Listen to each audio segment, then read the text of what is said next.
Hello everyone, and welcome to part 3 of The Firework Maker's Daughter by Philip Pullman. In part 2, we learned that Lila is in danger because she doesn't have a flask of magic water from the Emerald Lake. But what colour is an emerald lake? I will tell you at the end of this video.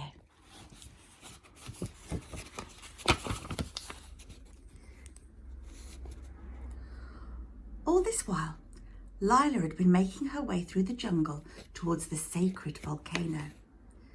Mount Merapi lay far to the north, and she had never seen it until late that afternoon she came to a bend in the jungle path, and she found herself beside the river.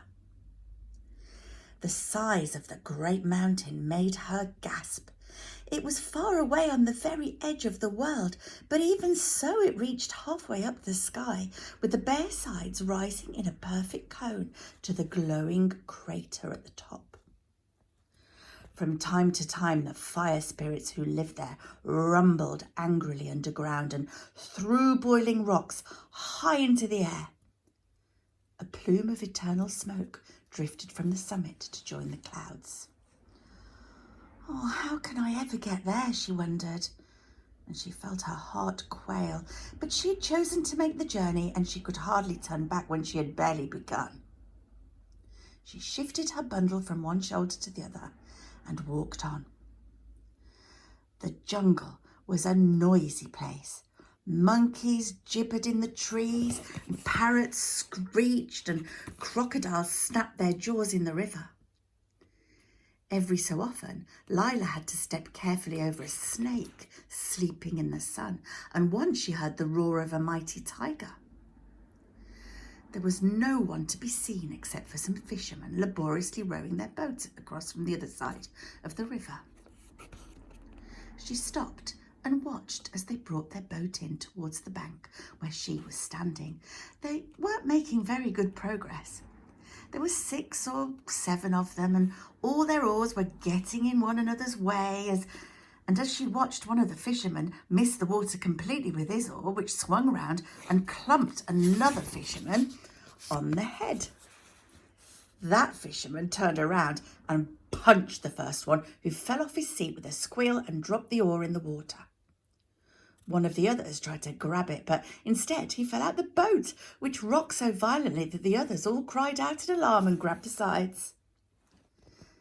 The man who'd fallen out was splashing and spluttering as he tried to climb back into the boat, and all the crocodiles, basking in the shallows, looked up, interested.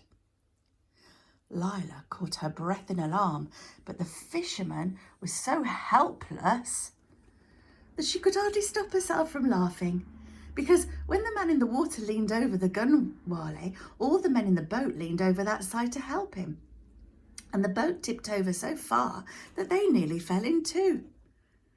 They suddenly realised what was happening and let go, and then the boat tipped back the other way and they all fell on their backs. All of the crocodiles slid off the sandbank and began to swim towards them. "Oh, pull him up, you stupid creatures," Lila cried. "Over the end, not over the side."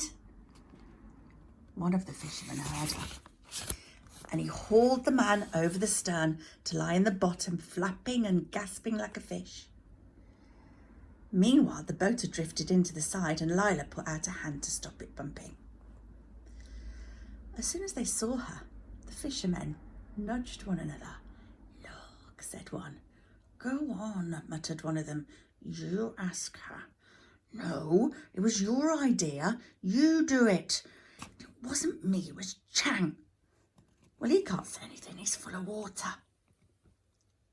Finally, one of them snorted with impatience and stood up, making the boat rock alarmingly. He was the stoutest man in the boat and by far the most impressive, for he wore an ostrich plume nodding in his turban, an enormous black moustache, and a tartan sarong. "Miss," he said, "would I be correct in supposing that you were hoping to cross the river?" "Well, as a matter of fact, I was," said Lila. He tapped his fingertips together with pleasure. And, would I also be correct in supposing that you had a little money? A little, yes, said Lila. Could you take me across? I'll pay you. Look no further, he said proudly.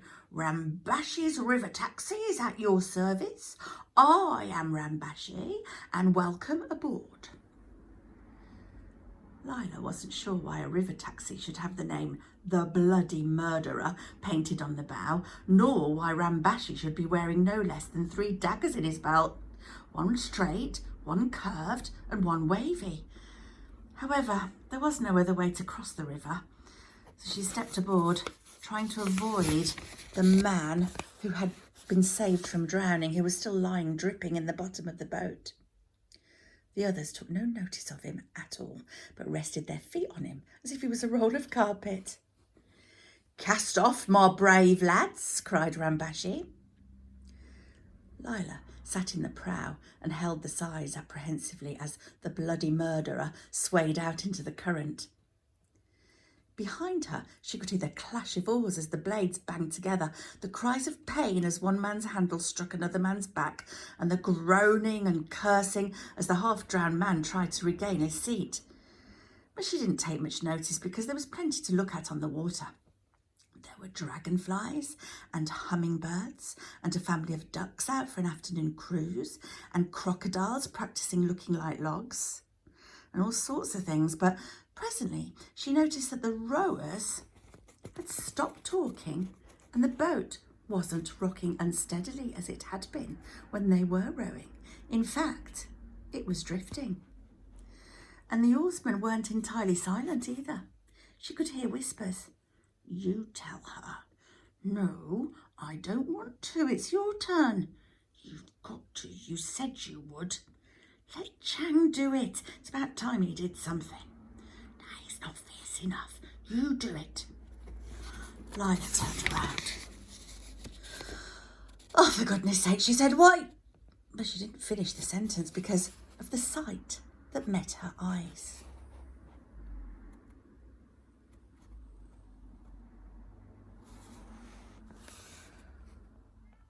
All of the rowers had put down their oars, which were striking out in all directions, and each rower had tied a handkerchief over his nose and mouth, and they were all holding daggers. Rambashi was holding 2. They all jumped slightly when she turned around. Then they looked at Rambashi. Yeah, he said, fooled you. Ah, ha! This isn't a river taxi at all. We're pirates, the fiercest pirates on the old river. We'd cut your throat as soon as look at you. Yeah, and drink your blood, one whispered. Yeah, and drink your blood, all of it. Hand over your money, come on. He waved his dagger so vigorously that the boat rocked and he nearly fell out. Lila almost laughed. Pay up, said Rambashi. You're captured. Your money or your life. I'll warn you, we're desperate men. And that is where we will stop the story for today. Did you find out what colour an emerald lake would be? It would be green. Why not challenge yourself to find out the colours of all the precious stones that come out of our beautiful earth? And I will see you in a couple of days for more from this story. Bye bye.